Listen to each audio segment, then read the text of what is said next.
G'day, Clayton here from XY Advisor. Stuart Magrath was my guest for this podcast. Interesting conversation in that I'd never had this one before, which is always, an interesting premise to start from, which is I have no idea what you're talking about. Please start from the beginning, and we do. So turns out that indices are a lot more complicated than I initially thought, and there are some interesting business potentials for those that are interested in sort of playing up there with the big boys. So if you're interested to find out how indices work a little bit better than you currently understand them, and if you're interested to really sort of step it up and get a bit experimental in your own revenue model, then hopefully you enjoy.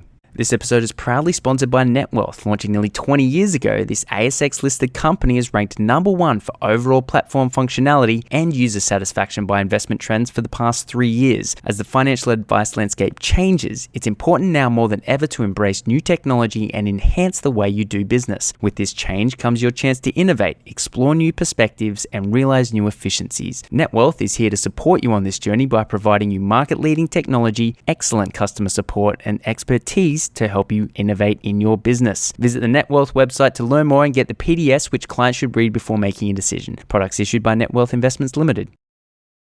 Stuart, thanks for coming on, man. My pleasure. Yeah. Good to be here. Yeah. So, it's Andrew, right? Andrew. Violent. Yes. Violent. It's not spelt violent, but that's how you pronounce it. No. Yeah. The W's a V, like some German thing, I don't know. Andrew Violent, just thank you for being born. That is just a phenomenal name. So Andrew, who's a part of our XY Advisor community, that's currently on the Facebook group.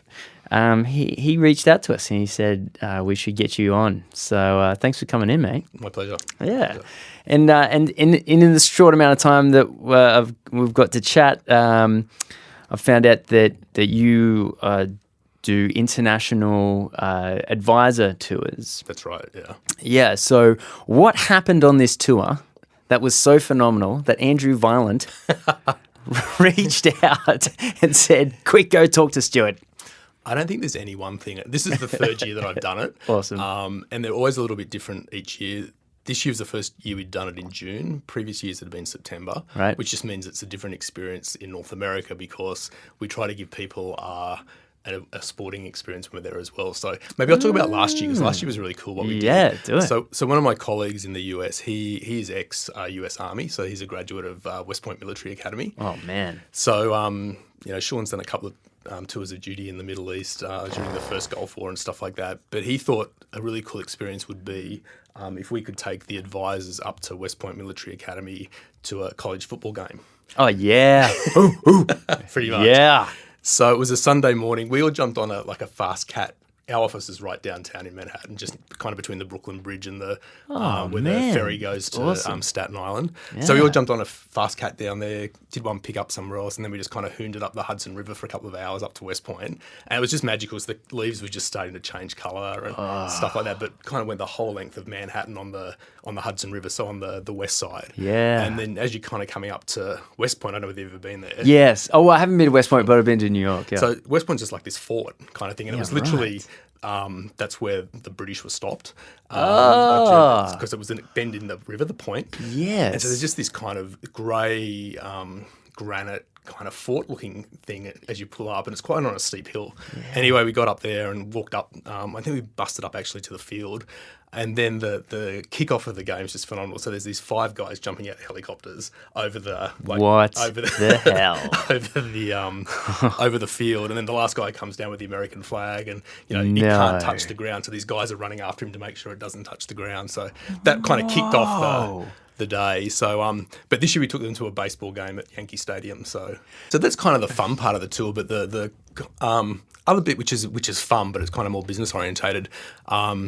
We this year and previous years we've started in Chicago and we've gone to this Morningstar investment conference or a Morningstar ETF conference, and so the advisors who come on the tour, they kind of get a bit of a feeling of what the US market's like, what the trends are there. So it's really an opportunity for if you like, for them to look into a crystal ball and see what the future may look like for Australia. Yep. So we do that. But on the last day we're in Chicago, we go to the Chicago Board Options Exchange. So it's where the S&P futures and options contracts are still traded in an open outcry environment. Amazing. So we take them in there. We get a tour with one of the guys who, again, Sean, who I just referenced, has a friend there or a colleague there. And we go in there and these guys can see where these futures and options contracts on the S&P 500 are being traded. And for an advisor, that just kind of blows their mind. They love it. So you can't, it's really hard to get them out of the exchange once you've been there. I didn't realize that was still happening. Yeah, so this floor in the SIBO it's pretty empty. Like there's all these pits. Yes. They're all empty. And then there's one with all these people in it. And that's kind of it. And so it's not theatre, it's real. It's real. Like they're trading. Yeah. So it's full on. Man, so, I would love to check that out. And then we go to the New York Stock Exchange. We're in New York as well. So we take them onto the floor at the opening bell. So we're there at 9:30 in the morning. And last year was interesting because they do this 10-second countdown from, to 9:30 and then it all starts. But it's actually quiet once it starts because all the computers just take over and it's all about algorithmic So they're expecting trading. the rah, rah, rah, rah. And all you hear is... Yeah, it's dead quiet. Like it's just this little buzz in the background. Yeah. But this year there were 2 IPOs happening. So there was a bit more activity on the floor that morning. Wow. So which was good. And they all kind of jostled to try and get behind the table with the gavel and under the balcony and all that kind of stuff. But yeah, it's great to be able to deliver those kind of experiences to them. Man, that's super cool. So SIBO, the only thing that I have any reference for is the VIX. Now, I used to... So it's their intellectual property, but we calculate it and we distribute that index. So we have an Australian version of the VIX as well. There's an AVIX. Is there? Yeah. I got really into it. Would you believe really? It was a couple of years ago. I can send you the link. And No, please, and we'll put it in the show notes. Now you can definitely disagree with me here, but I used to I'm not a trader anymore, but when I used to be a tax accountant, I used to fill in my time with fun by being a day trader. Oh, right, yeah. So it was quite hilarious. I'd be sort of, talking to someone about their tax while day trading on the computer. And you used to track the VIX? Yes. Okay. And I used to love it. And that was one of my, even though technically it is just a reflection of the sentiment. The fear index. The fear index. I found it was just such a, and back in the sort of the 08 and the 09 times, it was so volatile that but I just didn't know how to trade it at that time. It's been volatile the last couple of weeks, and then also back in February, March, there was a bit of a spike I did in see that. as well, What's going on? What's going on? Oh, who knows what's going on? What's Trump doing? It's a good question. I think it's all connected to that. So, I just think there's so much uncertainty in the market at the moment. No one knows which way things are going to go, and the tariffs and the trade barriers and trade wars, and I think there's just a lot of uncertainty. So people are a bit rattled, I think. It's a weird thing, isn't it? Because I've actually, if I'm honest to myself, and maybe I'm a little bit too cautious, but I've been uncertain since the GFC. Right. Even though we've seen great growth, I've been waiting for it to happen again. Oh, really? Okay. For so long. Just because interest rates has been so unusual in the environment? Well, because if you go back to the sort of the 70s and the 80s and 90s, and they all had a big dip, right? But this one took twice. It sort of takes twice as long for the recovery to happen every time. And then... And this recovery's been the longest on record. Yeah, correct. And none of the things that got us here, to the GFC, have been fixed. Now, there's a couple of little things here and there. But there's more debt now. Fundamentally, it's just the whole world universally just went, we have no way out. We have no way out, that we just have to keep going and keep delaying it to the next generation. Kick the can down the road. Yeah, man. What's going to happen? I don't know. I feel sorry for my kids. Oh, yes, correct. So. And trying to explain to people that there isn't a solution. Like, even if we were to say, let's move to crypto, okay, sure, but as a global currency, as a global currency, right? Or even you could have each individual country just moves to crypto, right? Let's say in a crazy utopian or dystopian, just depends how you think of it, future where something money turns completely digital, but the debt doesn't disappear. There's no mathematical, there's no technological, there's no solution where debt, unless it's forgiven. unless it's forgiven, which also, ultimately another name for a forgiven debt is bad debt, and then you're not going to receive it anymore. And so the asset on the corresponding balance sheet is gone as well. And then we still get a massive bankruptcy worldwide. And so I don't know how. What do you do? What do you do? It's complete, man. And the truth is, like, if you think about if debt is just simply spending money from the future, we've spent now cumulatively hundreds of years in the future, and that's why we've seen this crazy expansion of everything from the 70s, and there is no way down, and it is this crazy thing, but that's not what we're actually talking about today. It's not. It's fascinating. It is fascinating. So you're from S&P. So I'm for S&P Dow Indices. Okay, which is a business unit within S&P Global. Right. Do you have so you're in the Australian team, obviously, which is, I'd imagine, infinitely smaller than the global team. 8 of us. 8 of us compared to probably 8 million or something. No, I think there's like 500 globally or something like that. 500, and there's probably 70% of those people, maybe 75% in our New York office. Yeah, right. So, but the Sydney office looks after Australia and New Zealand predominantly. Do you get to go to New York very often? To New York? Yeah. At least once a year when I take the study tour. Yeah, nice. But sometimes twice. I've been there twice this year. Yeah, awesome. And so when you look at indice investing, passive indice investing, I've had it put to me once. So we'll start with something a little bit counterintuitive. Mm-hmm. So it's been put to me recently that there's no such thing as passive investing. It's been put to me recently that an index, let's say the ASX 200, isn't passive. S&P ASX 200. The S&P ASX 200. Thank you very much.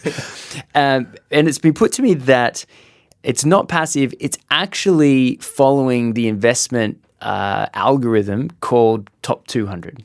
And so when something comes up into the top 200, it gets in, and if something falls out of the 200, it's traded out. And that is actually taking a position that the best things to invest in are the top 200. So from a philosophical point of view, do you think the top 200 is, and then selling the ones that fall out of the top 200 and then buying the ones that are coming into the top 200, do you believe that's passive? So what we do is we have a methodology for how we construct our indices. So the S&P ASX 200 methodology is available on our website. We make that all publicly available, so completely transparent. Yes. So you can go to our website, download the methodology, and actually understand how the ASX 200 works and how it's put together. And there's various kind of filters and screens that we put on it to figure out what are the 200 stocks that are going to be in that index. And then when that happens on a quarterly basis, so every quarter... So you put screens in? There are some screens in there. So it's not just anything that's in the top 200? No, so there may be some screens, and I can't tell you one off the top of my head, but there may be something that we go... Because of that, it doesn't get into the ASX 200. Wow. So it's not just the biggest market cap, if you like. Right. Tends to be the bigger ones, but it's there are screens that we Is that like an ethical overlay? There's not an ethical overlay because it's a market cap index, but then we can do an ethical overlay if you wanted. So you could do the S&P ASX 200, but you could exclude, for example, munitions, tobacco, alcohol if you wanted to, but that wouldn't be a market cap index then. Yeah, that would be an ethical overlay. Yeah. But still investable. Okay, and when it comes to active versus passive, like let's get to the let's get to the crux of it. Now, do you subscribe to the Vanguard promoted idea that 70% of passive outperform active? So we do a report twice a year around the world, and we do it in Australia. It's called SPIVA, which stands for S&P Index versus Active. So it's called the SPIVA report. Right. And how would someone find that, by the way? On our website. Okay, yep. So you can just go and download it. So a lot of advisors use it when they're talking to their clients, when they're talking about passive investments and saying, well, look at the data. Right. So what we do for Australia, we get the data from Morningstar of all the active funds out there, and then we compare them against a relevant benchmark, which is ours. So for the large cap Aussie Aussie funds, we would compare their performance to the S&P ASX 200, for example. And for the 12 months ending 30 June this year, about 56% of those actively managed funds were outperformed by the index. So 56% of them didn't do as well as the index. Right. So you're paying active fees for underperformance effectively. Right. But that's actually more fair than I was anticipating. So I was under the assumption that 70% or only 30% outperformed, but you're suggesting that was in the last 12 months. In the last 12 months. 1, 3, 5, 10, 15 years, which we do the study out to, you can see then after 15 years, I think the number in the most recent report, and I don't have it in front of me, was something like 80% of actively managed large cap funds were outperformed by the relevant index over 15 years. Yeah, and I'm definitely a massive fan of it, but I know that there's also been, especially traditionally, but it's becoming less and less at the moment of a thing for advisors to attach their value to fund management selection, and that's certainly drying up. What we're seeing is that advisors are more going, let's talk about your asset allocation. Yeah. And we'll go, we're going to put X amount in Aussie equities, X amount in global fixed income. Yes. And then the way they're going to execute that is through the use of ETFs. Yes, and that's certainly turning into a bigger thing. On the SPIVA thing, there's another, which I think is actually a more interesting report. Yep. We do something called persistence as well. We look at persistence of active managers. What does that mean? So what we do is we take the top quartile in a particular year, and we do it over I think it's 1, 3, and 5 years, but you look at 3 and 5 years actually, and you take the top 25% of funds. Yes. Best performance in that category. Yes. They may or may not have outperformed the index, but they're the top 25% performers. Yes. And then we look after 1 year, 2 years, 3 years, 4 years, 5 years. How many of those remain in the top quartile? If you look over 5 years, so I think in the large cap Aussie equity funds, there was, say, 5 years ago or 3 years ago, it was the same number. There were 75 funds. At the end of 5 years, only 1.3% of those 75 funds remain in the top quartile. So all of these funds fall out, and what that's basically saying, SPIVA says it's really hard to pick an active manager who's going to outperform in any 1 year. It's almost impossible to pick one that's going to consistently outperform. Whoa! Now, so how can you make that? Well, okay. So now, does that mean consistently outperform or consistently remain in the top quartile? Right. But let's say theoretically, I'd like to know, and then this is probably a different question. Does that still answer the same question of who's performed the best over 5 years? So, theoretically, someone could kill it for 4 quarters of every year for 4 years, but then die. We do it. So you look at it. So they could. So there's in that report, and this is where it gets way complex. Yes. There's a matrix which shows you how they drop through the different quartiles. Now we don't name and shame. Yeah, right. You don't name and shame. Don't name and shame. How come? That sounds like great bloody research. Well, because active fund manager are our clients as well, so they're buying our data, and we don't want to name and shame. All we want to do is present the facts and go, this is the data, this is what the data says, and we don't license the data from Morningstar. We don't pay the license so that we can name and shame, because we're not interested in naming and shaming. We just want to go, this is what's happening. Yeah. Just realise how difficult it is and to pick an active manager who's going to outperform. And we think active managers' jobs is really, really hard. And you never hear a fund manager get up at a conference and say, my job's getting easier. They never say that. Yeah. So we appreciate that their job is really, really difficult. Yes, yes. No, that was very well handled. It's the truth. Yeah, agreed.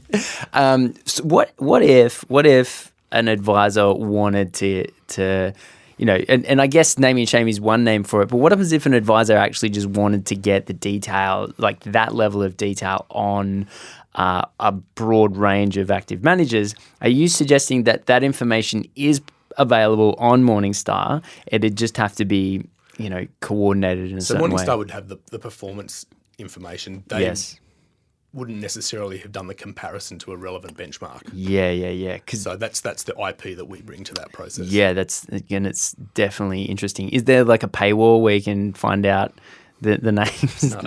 Shucks. It sounds like great research. So what's the name of that report? SPIVA. So SPIVA. it's just an acronym for S&P Index versus Active. Yep. Twice a year we do it. So as at 31 December, 30 June. Yes. And then persistence. So it's the persistence of active funds. Yeah. And And the message out of all that is, it's active managers underperform most of the time. Yeah. Yeah, it's definitely a message that's I think it's hard to argue with, and it's everywhere.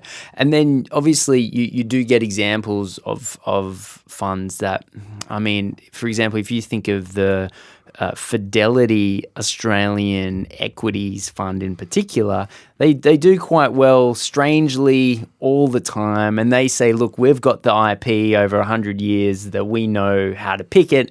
And you sort of see it consistently but when they do say the well. I don't know that fund in particular, Yeah. I'm not commenting on that fund. But have they outperformed the relevant index? Yeah, So they may have just performed well. So then they've got 4, 5, 6, I don't know what the number is. Yeah. But the index might have done 12%. So you might have been better to buy an ETF, which just tracked the index. It's a very good point. From the last time I looked at it, which means it's probably 2 years ago at this stage, it was outperforming the index pretty regularly Sometimes and over a long time. As you know too, though, sometimes the benchmark will be CPI plus, which Yes. again may be less than the relevant. Yeah, index, so. there's a lot of cheeky little tricks out there, isn't there? CPI One of the plus. really interesting ones at the moment that I've been, so part of my job is, I work with financial advisors, but I also work with asset owners in the Australian context. That's superannuation funds typically. And a lot of these super funds, and particularly industry funds, they'll have a small cap option on their That's their right, menu. yes. And often the index is the S&P ASX Small Ordinaries. Yeah. And a lot of these asset owners, super funds, are saying, we think there's a free kick in that for fund managers because a lot of these small cap firms actually generate good profits. Absolutely. Or good returns. Yes. And so what we've been asked to do, and this has been a global project where we've actually overlaid a profitability screen over the small ords. So we've used earnings per share as the profitability screen. And if you've got 2 years of positive earnings per share, you're in the index. If you've got 2 years, less than 2 years, you're out.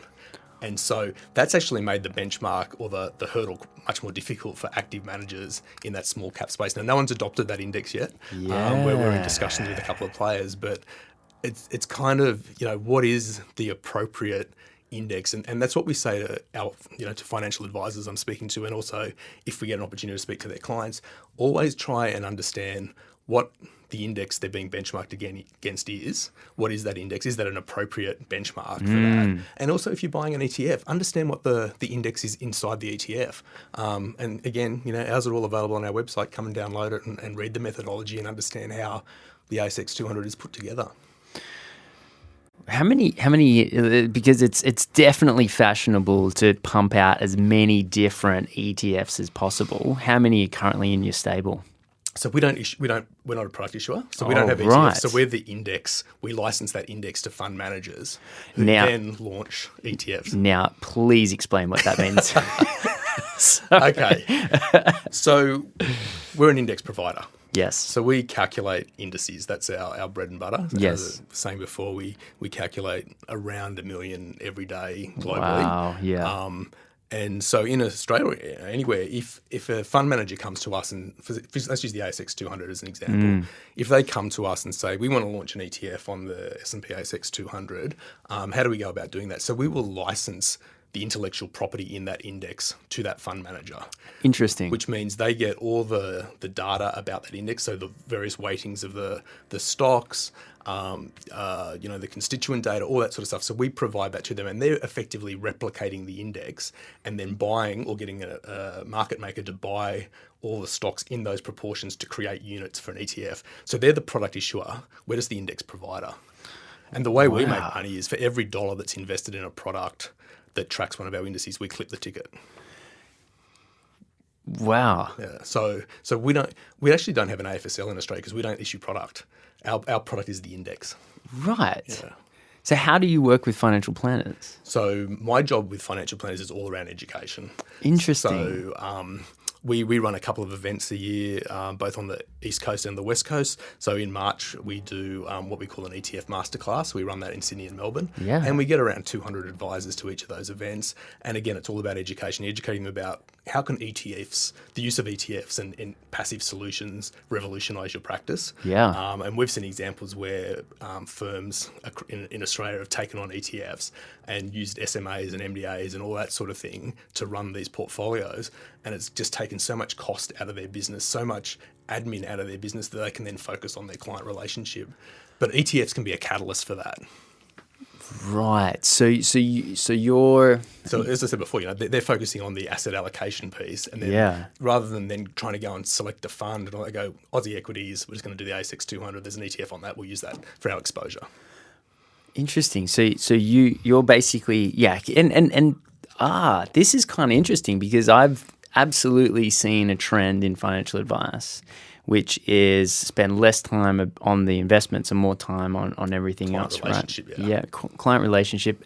And also, it's interesting to speak to advisors what they're doing when they're not doing investment management. And what we're seeing is they're outsourcing that investment management bit. They don't want to be investment managers. They want to manage the relationship with their clients. Yeah. And I guess that's been and it's interesting to speak to you because I guess your company has been a big part of that trend. And you see that even more so in the US. Like it's really, yeah, absolutely. And so what are advisors doing in the US? Well, I think just that whole idea of moving away from being an investment manager to being a relationship manager with their clients and also just an asset allocator, if you like, that's just taken off to a much greater extent. And I'll give you one example. There's a firm in Salt Lake City that S&P Dow Indices has worked with. And let me just back up a bit. There's this kind of practice that's starting to emerge in the US or has emerged where there's these RIA firms, so registered investment advisors, who put themselves out there as ETF strategists. And what they're doing is putting together model portfolios or portfolios which use ETFs to express that, theory or whatever they want to do. And these guys in Salt Lake City, they've kind of taken this model where they do a rotation strategy on the S&P 500 between a low volatility and a high beta version of the S&P 500. So you've heard of smart beta. Yes. So there's a factor ETFs or factor indices. And basically they have an algorithm which sends them signals. And when those signals kind of come through, they go, we're going to swap out of the low vol into the high beta or back and forth. And they kind of shift their money. So they were using two ETFs to actually do that. And our guys came along and said, how do you actually measure your performance on that? We could take this and we could create a custom index for you. And so custom indexing is a big part of our business as well and a growing part of our business. So these guys could then say, this is our strategy. We have an independent index calculator who's looking at this strategy and monitoring your performance. So they owned the custom index. We were just the index calculator because it's their IP. They went to the next step where they licensed that index, which was tracking a strategy they had using ETFs. They licensed that index to create another ETF on that. So they turned into fund managers. They didn't issue it themselves. Because they owned that index. We calculated it, but they licensed it to an ETF issuer.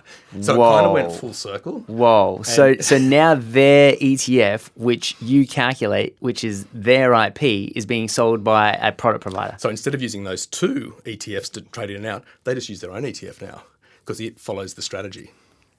Man. Yeah. That's some complex shit right there. So this whole... we haven't seen the emergence of ETF strategists, but that's why I take advisors to the US. Come and see into the crystal ball and see what's kind of over the hill, over the horizon, and think about, how this might apply in your business. So, I've had advisors who've come on the study tour and they have model portfolios of ETFs. And we're like, how do you measure your performance? And they're like, what do you mean? How do we measure performance? We're doing really well. But in comparison to what? What about we talk about getting a custom index which measures that performance? So you can go to your clients and say, this is how we've performed, and we can verify that by S&P Dow Jones Indices is calculating this benchmark for us, and we can compare our performance against that. So can advisors in Australia create their own ETF? If they had a custom index which they owned, for sure. Okay, walk me through this process. How would that happen? So, there's a firm I'm thinking of up in Brisbane. I won't name them. They have model portfolios of exchange traded funds. They might have 4 or 5 model portfolios. Yep. And we've said to them, so how are they performing those model portfolios? What is your benchmark? And sometimes they just look at you, what do you mean, what is my benchmark? Yeah. They're doing really, really well. Well, compared to what? And so we say, we could work with you and take what you're doing and create an index based on your IP, because it's your IP, those model portfolios. We can create an index. We'll calculate it for you. If we have the data, we can use the data. If we don't have the data, we'll try and source the data to actually create that index. And then they own the intellectual property in that index. We're calculating it for them. And then they might think, well, I have the IP in this index. What about if I license that index to a fund manager to create an ETF around that? How does someone license IP to a fund manager? It's like we do. So you go to a fund manager and you go, I've got this intellectual property in an index. This is how my portfolios running against this have been working. Are you interested in potentially doing an ETF around that? In licensing it from me? Yeah, in licensing it from me. Get out of town. So we we haven't seen that in Australia. Super cool. But we've seen that in the US. Okay, theoretically, right? Theoretically, how, I'd love for an advisor to do this, right? So let's walk down theoretically how it would happen. So, because a lot of advisors are sort of, frustrated fund managers. And so they've got this IP that they've built up over a bunch of time. And then they say, Stuart, this is my IP. I want you to calculate it for me. So what we want to be able to do is take their IP and it's got to be able to be turned into a methodology. Correct. So we need to be able to write that methodology. We need to be able to code that methodology into our systems. Yes. So that we can do the rebalances and stuff like that. And how much is your company going to charge him to do that? It depends. It depends how much back history they want, how many back testing. Spitball for me. It could be anything. Are we talking 10,000, 100,000, a million? It's certainly not 100,000 or a million. It's around the 10,000 mark. Okay. So it's around that part. Okay. Now they've got this. It's an asset now, right? It's intellectual IP asset.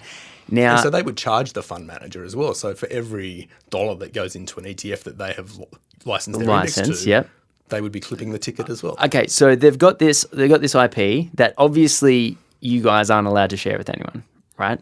They own it. Yes. So you guys, even though you know everything about it, where does the index calculate? Correct. So I gave you an example yesterday. There's a custom index which I have with one of my asset owner clients, and they want to put it onto a particular portfolio management system.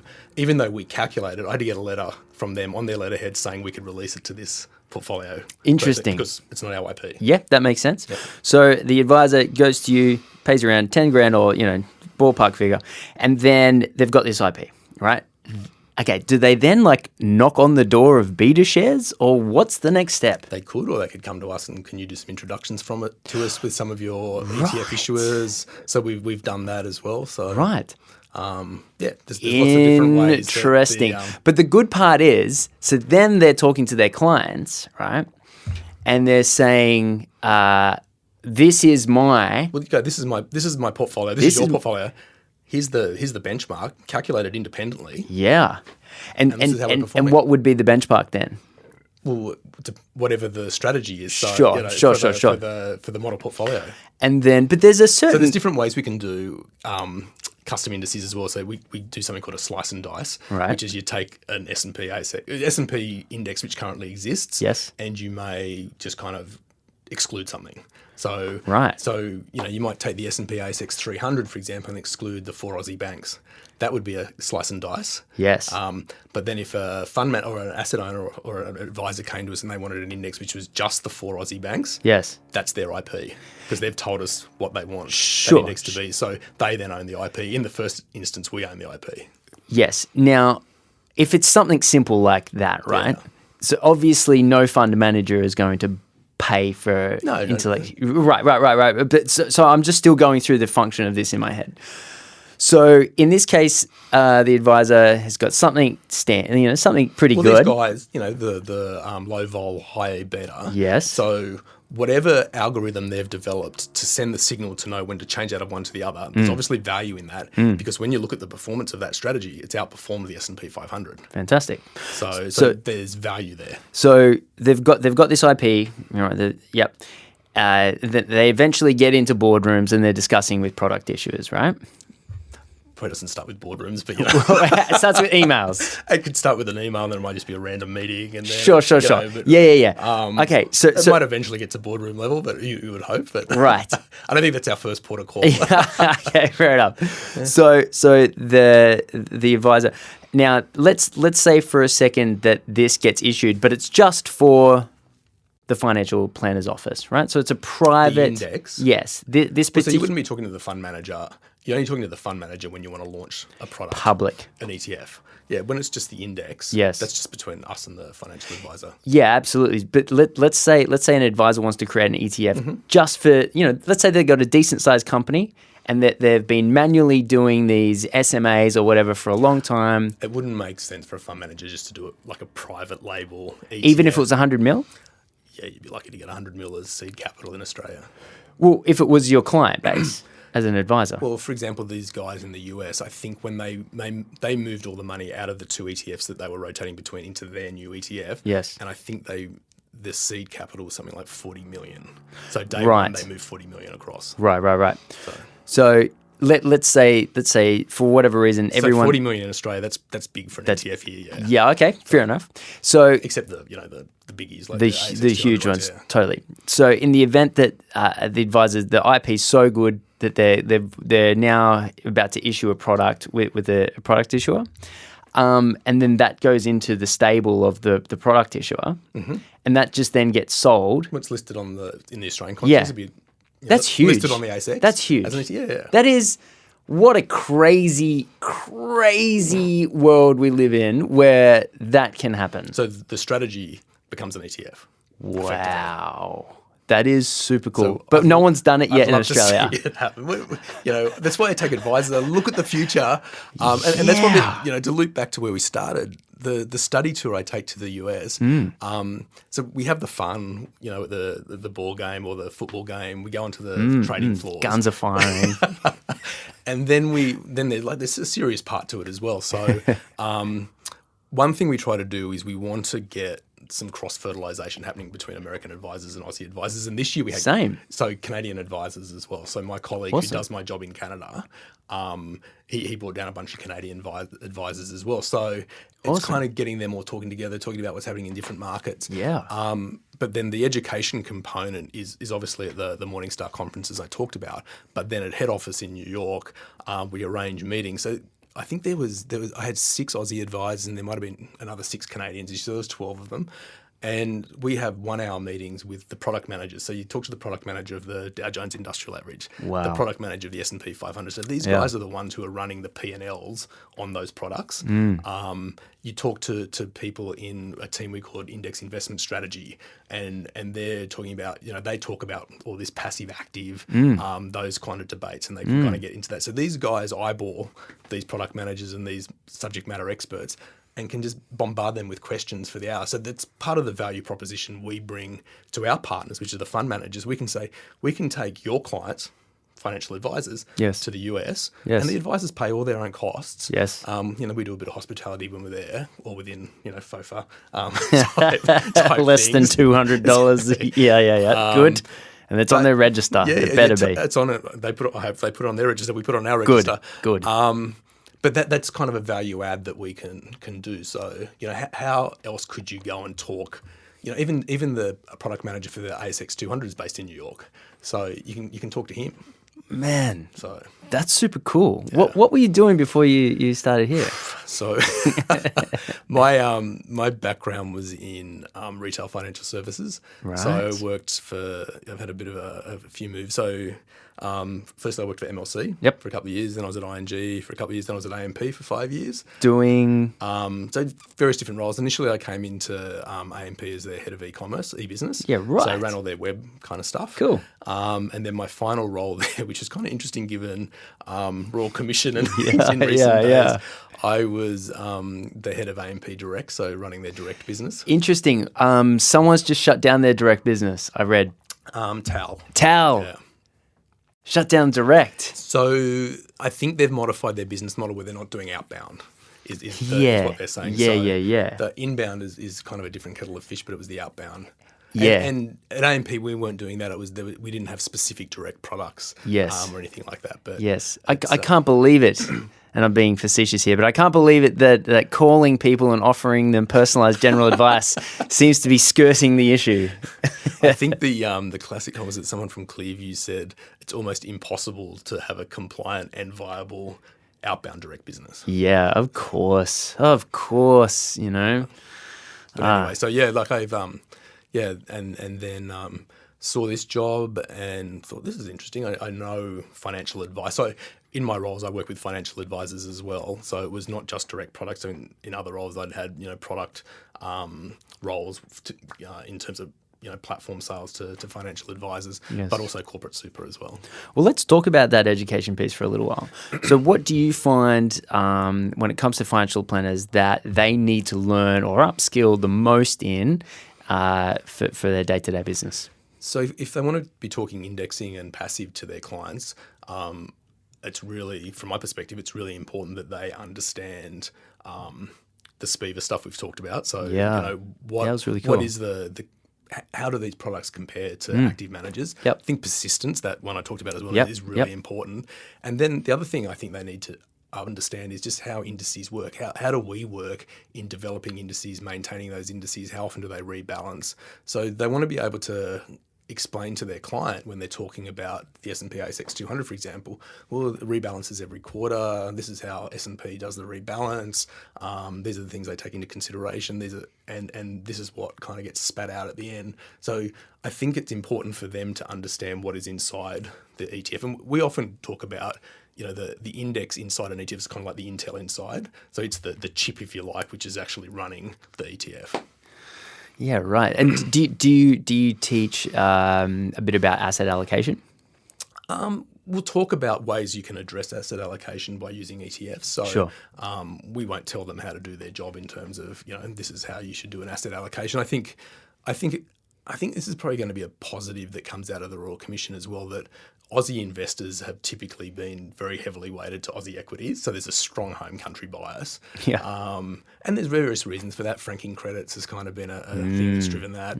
But it's what you know. Yes. But when you look at the Australian stock market in comparison to the global market, it's like 1%.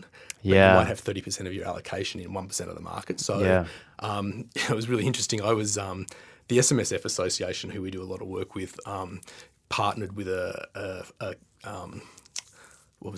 conference? It wasn't really a conference, an exhibition company, and they ran this SMSF expo down in Melbourne for 3 days last April. So we had a stand at the expo. So I was there for Friday, Saturday, Sunday, and it was kind of really interesting. Friday was all the retirees came in. Saturday it was kind of financial advisors.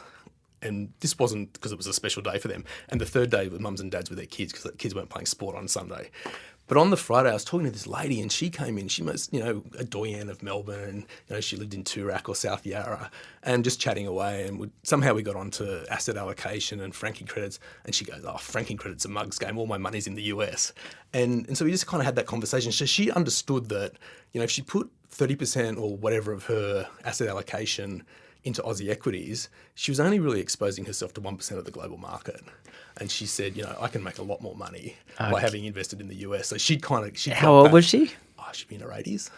Okay. But she was like, she would have known every single dollar down to the last cent in her purse. Okay. It seems weird because in pension phase, you receive the franking credits back At the moment you do. Yeah. But how is that not a good thing? I think it's a good thing, and she was happy to get it. Yeah. But she still thinks she can make more money offshore. Just with in terms capital of the capital growth. Yeah. It's 80-year-old baller. Exactly. Wow. And she's just, I don't know whether she was widowed or not, or she just ran the SMSF. Yeah. And and that's one of the joys of my job. I get to meet with people like this. Like it's just incredible, the range of people. So we had a conversation for 20 or 30 minutes. So it was great. Man, that is cool. There's dynamic asset allocation, right? What's your views on, so when an advisor moves up from fund management selection and they say, okay, I'm willing to move to this passive world, and then they start maybe getting their fingers involved in this in dynamic asset allocation. Are you seeing that as a trend anywhere? Well, that's what the ETF strategists are doing in the US. So they're running these model portfolios, which, they may have a strategic element to them, but they're definitely dynamic in their asset allocation. And when we were in the US last year, we went to this, it was like a 3/4 of a day event, day and a half event before the Morningstar ETF conference, which doesn't exist anymore. But it was called an ETF Manager Summit. And I just remember this person saying that all we're doing, again, ETF strategists, all we're doing is we have an active strategy, but we're using passive instruments to execute that active strategy. Yes. And I think that's a really good way to explain it. So, I think we talked about earlier, the ASX, there is turnover in the index, in the ASX 200. So there is activity in there, if you like, but it's rule-based activity. And similarly with these ETF strategies, there's changes between ETFs depending on how the strategy is running, but it's rule-based. And that's what, it takes the emotion out of it, if you like. From an advisor point of view, if I go back to what I was talking about earlier with advisors spending less and less time on the investment piece, and that's kind of what this podcast has been about over the years, is finding out, well, what are you doing besides the funds management, by getting involved with dynamic asset allocation. Do you feel like that is a strong area where an advisor can add value and thereby charge value? Is that something that you would agree to? If that's what the advisor wants to do, sure. Sure. If they think they can bring the skills to the table to do that, we would still say that, think about how you would express that dynamic asset allocation, and ETFs might be a way that you express that. So, yes. If you're shifting between, 30% Aussie equities to 10%, rather than trying to pick different fund managers, you do that, or, you're just drawing down amounts, think about an ETF. And why we love ETFs, or think ETFs are a good vehicle for clients and advisors is, they're cheap compared to an active manager. They're transparent. So if you buy an ETF which tracks the S&P ASX 200, you know exactly what's in that ETF, what the holdings are, what 200 stocks are in there. Whereas if you're with an active fund manager who's got a large cap Aussie equity fund, you're never quite sure what's in there, and you may find out 6 or 12 months after that, but you can't kind of find out now because they're running the fund. That's their IP. Yes. And the other thing is liquidity. So, you can get in and out of an ETF like you can a share. You just go online and you trade it like a share. Yeah. Whereas a managed fund, you've got to kind of put in an order and T+2, T+3 days to get it back and redeem units and all that kind of stuff. So, we think those three things make ETFs really compelling for investors and advisors. What's the biggest trend that you see in the US that has yet to kick off in Australia? I think we've started to see kind of the first green shoots of this in Australia, but smart beta or factor-based ETFs are massive in the US. Yeah. It's been a huge growth area. And not probably so much in the US, but I think there's talk of it in Australia and definitely in Europe.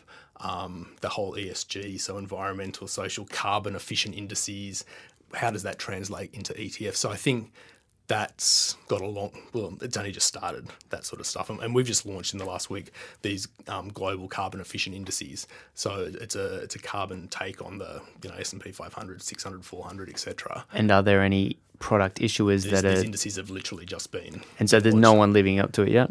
There's interest, and with one of these, there's been an allocation out of the government pension fund in Japan, which is 70% of pension assets in Japan. They've done an allocation to one of these, and they're tracking one of these indices. Wow! So something like $10 or $12 billion. When the S&P decides to create a new indice, does that create a lot of interest in the market? We would maybe flip it around the other way. We would probably go. Sometimes we will drive the market, and other times we'll respond to the market. So it just really depends on what we're. And I think I remember reading somewhere once that about 2% of FUM is invested in ethical at the moment, but the trend line has it's come up from 0.5% a handful of years ago. So now there's certainly a lot of interest and talk and that sort of thing. So as a result, you guys turn around and go, actually, this is now worth tracking. Well, creating an index. Index. And now I might be testing you here because it is brand new, but and because this has always been the counter argument to ethical. It's like, okay, it's great, but you have to suffer a return. What are you seeing as far as... So I literally did some training on these global cool. carbon efficient indices yesterday, and you don't take a performance hit. That's fantastic. So you actually can outperform the underlying. Wow. So which is kind of counterintuitive. Yes. So, but I don't know, when you think about it, why would a carbon intensive company necessarily have good better point. returns? So interestingly, that's not a concern. And what, GPIF in Japan are wanting to do, they're kind of wanting to create this global movement of big pension funds starting to put assets against these carbon efficient, because they think that's the only way that we're going to get to the what was the Paris? It was 2%, 2 degree increase. Now they're talking 1.5 degree. Yeah. So how do you drive that cultural change? Correct. Globally? So, which is so awesome because I believe that entrepreneurship and capitalism can actually be the source of a lot of good in the world.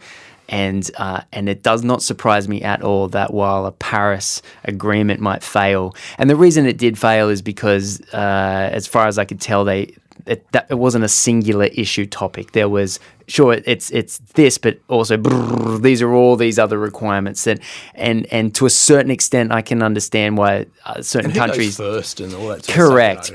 And so why rely on the governments, because they're not going to get it done. I love that some huge pension companies going, you know what, we've got a few $1 billion over here. We're just going to back.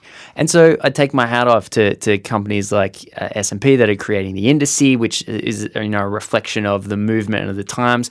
And it's awesome to see, wow, what a great news story that the finance industry is actually going to be a key part of leading the charge into a healthier and cleaner world. And it's because it's such a weird concept to me. But when you think about it, it kind of makes sense. Of course it does. It's not obvious or intuitive, but once you think about it, I just think because money's going to drive the shift. Correct. And also, if you don't have to take a hit, then it's like, well, of course, because let's say that.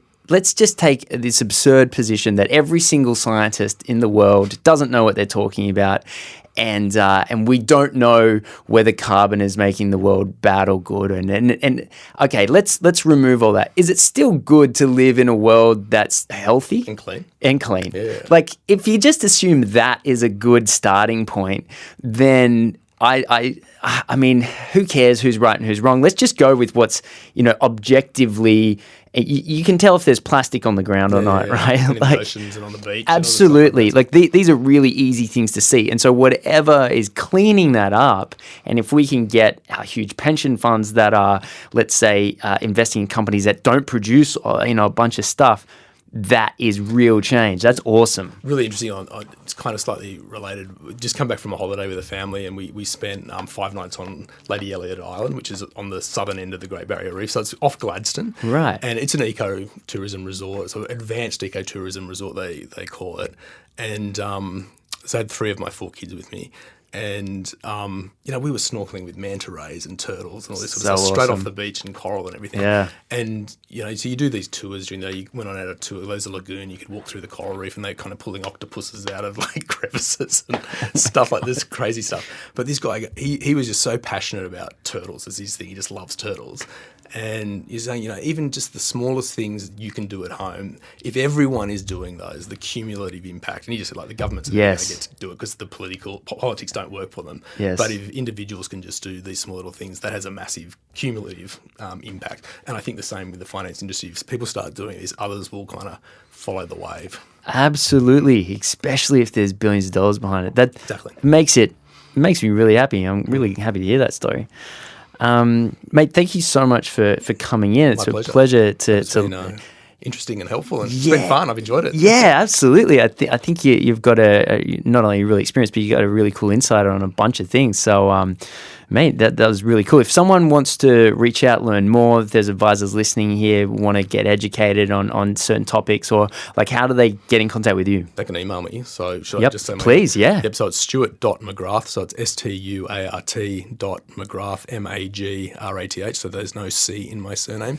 At spglobal.com. Awesome. And do you do social media at all? I'm not a big, but I'm on fits and burrs. You can find me on LinkedIn as well. So, sure. Yeah, but just get my name spelt correctly. So. But Stuart Magrath, SPDJI, you'll pick us up. So, mate, awesome. And so thanks for coming in and sharing. My pleasure. Cheers.